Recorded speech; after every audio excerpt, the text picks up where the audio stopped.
बची हुई माश की दाल को आप फेंकने की बिल्कुल भी ज़रूरत नहीं।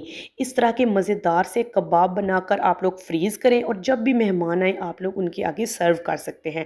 ज़बरदस्त से माश की दाल के कबाब आप लोग ये देखें कैसे फ्रीज़ हो चुके हैं, किस तरीके से झटपट बन जाने हैं 10 से 15 मिनट में। तो मेरे पास ये माश की दाल बची हुई थी रात की, इसको मैंने अच्छे तरीके से तेज़ आँच पे ड्राई कर लिया है। इसका ऑयल सेपरेट हो चुका है और दाल भी बिल्कुल ड्राई हो गई है।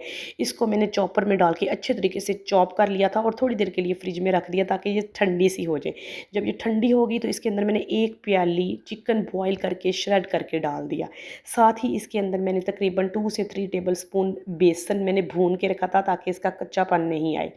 ये मैंने इसके अंदर डाल दिया। अब मैं इसको अच्छे तरीके से मिक्स करूँगी। यहाँ पर आप लोग टेस्ट कर सकते हैं, अगर स्पाइसेस थोड़े से कम हैं तो आप लोग डाल सकते हैं। और मैंने यहाँ पर इसके अंदर डाल दिया था नमक, लाल मिर्च, गरम मसाला, चाट मसाला और सूखा धनिया। इसके बाद अच्छे तरीके से इसको दोबारा मिक्स करें। यहाँ पर आप लोग हरा धनिया भी इसमें ऐड कर सकते हैं।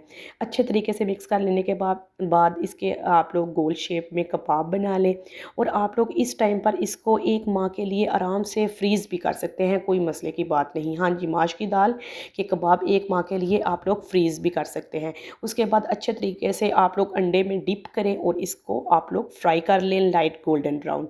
तो है ना मज़ेदार सी रेसिपी। तो आप लोग ज़रूर माश की दाल के कबाब बनाइएगा और मुझे फ़ीडबैक दीजिएगा कि ये कैसे बने हैं। और आप लोगों के गेस्ट को सबको ये बहुत ज़्यादा पसंद आने वाले हैं कबाब।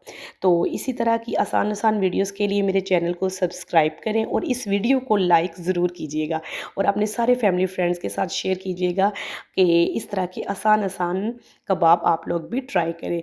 तो मिलते हैं किसी नई वीडियो के साथ, आसान वीडियो के साथ। तब तक के लिए अल्लाह हाफ़िज़।